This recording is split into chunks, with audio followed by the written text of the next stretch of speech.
What is going on, guys? It's your boy Ellis here. Today, I just wanted to talk about the process of getting your car on the road. So before I started driving, before I passed my test and everything, we all just wanted to get a car. We were thinking about what car to get, this, that and the other. But there's a lot of cost involved before even getting that car ready to be on the road to drive legally anyways. So some of these prices involved tax, MOT, insurance. I think those are the three main ones. To drive legally on the road, you need tax, MOT and insurance. Before all of that, you need to pass your driving test. I've previously done a video on how to pass a driving test first time. Before you pass the driving test, then you need to do your theory test.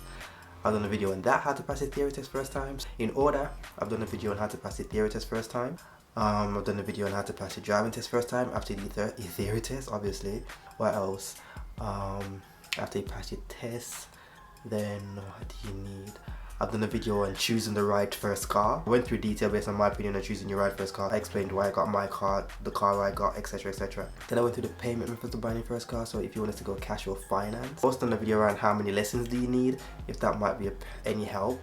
So that's 5.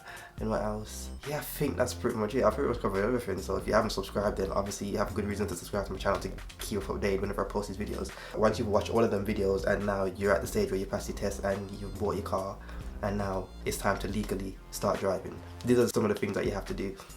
So as my insurance is about to run out, when I got my car insured, I got my MOT done, my tax done, and my insurance, everything in 1 month. So everything just came at me right now where I need to get it renewed. My parents always ask me to do the insurance quotes for them because I don't know if they think I can get a cheaper quote. But my insurance is due to renew next month, around a month from now. And I've found previously whenever you do a quote, say your insurance runs out like in 5 days and you do a quote today, you might get a higher price if you'd have done it a month ago. So I was planning to do it like 2 months ago to this date, but I only just called yesterday to find out when my insurance expired. So I've done it. So I'm going to try and get a quote today for that period. It would definitely be a better price though than say if I left it until like the last week. So I'm just going to go through that. I personally use Go Compare, so let's go over to my computer. Obviously before I go for my insurance, then I've got to make sure I'm taxed and MOT'd. I normally pay monthly for my tax, so they'll send me an email literally today saying that it's just going to be automatically renewed. So yeah, that's not too bad. And because my tax is like 200 or 100 something pound, I think, I'm not 100% sure. And my MOT runs out on the 7th of August. It's normally like £30 for an MOT, so everything just comes at once. That's so annoying. I prefer Go Compare because it's just laid out simpler. I mean, Confuse the Market is kind of just dated. This just looks up to date, so I always go and Go Compare. I mean, they're all the same thing anyways, because I went back to back and they give you around the same prices. So I put my OFM, yep, and yeah, blah blah blah blah blah blah. Do you know the value of the car? The value is around 8. Now I'm at. So I've selected the car. I've selected the date that I've got my car. That's June 2014. Social and domestic, pleasure only. The annual miles. This can contribute to the price. The price that you get contributes a lot actually, because obviously if you do a lot of miles, then you're more prone to an accident. If you do less miles, then less likely to have an accident technically. Anyways, and I got my car at 7,500 miles. I've got 15,000 miles, so I've done around 7,000 miles, 4,000 miles a year.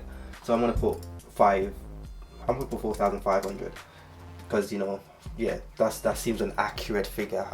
I'm not gonna go 10,000. A lot of people do 10,000 miles a year, but obviously I don't do a lot of motorway miles and stuff like that, so I don't need to put 10k. Where do you keep your car during the day? It depends on where I am, obviously. I say at home, yeah, because most of the time I'm at home. And really keep your car during the night. This is a good one because people tend to put in a locked garage because they think that if it's locked, secured away, then obviously it's less likely to be stolen, but technically it's not. It's more likely to be stolen. I don't know how to do that. So now I put street outside my home and it tends to come up a lot cheaper. I think because it's like out on the road and there's street lights and stuff, people just like to be like, oh, the car's out there, let's just take it. You know what I mean? So I know I'm gonna put street outside home. At home, how many cars in my house. Now they've changed it actually. Before you could have done like 2 months in advance, now you can only do a month. So in the next 30 days, my insurance runs out on the 16th, so I can only go on the 16th. I've got 3 years no claims. Now let's see the quotes I get. I'm hoping, now I currently pay 2,100, so like £170 a month. So I'm hoping I'm hoping I saw $1,000. I just saw $1,000. I'm kind of gassed right now. I just saw $1,000. If I get under $1,000, I'll be completely happy. That would be $1,000 less than what I pay now. That's crazy. Wow. So I've got a quote for £804, but that's with a black box. I've done a video previously on black boxes and why I hate them, so I wouldn't go for that. The second best one is £992. So that's not bad. But then again, that's monthly pay. That's an annual payment. I haven't went through monthly payments. So monthly payments might be a bit more actually. So £92 a month with £214 up front. I'm not too fussed with that, to be honest. If you haven't passed your test already, don't keep checking for insurance quotes when it goes against you, and it can bring your credit score down if you keep checking and checking for credit. I've covered that in one of my previous videos about if you wanted to go finance or cash, so go check that one out. I mentioned it at the start of the video anyways. And yeah, that's pretty much how I go about getting a quote for my insurance. If you enjoyed the video, please drop a like, leave a comment below, subscribe obviously. I'm at 2,300 subscribers now, something like that. Yeah, I'd love to get to 3,000. My main goal is 10,000, but 3,000 for now is okay because, you know, I've got to gain that traction. Please check out my previous videos. I'll put the links down below, and just leave a comment below. So I'll see you on my next videos. Peace.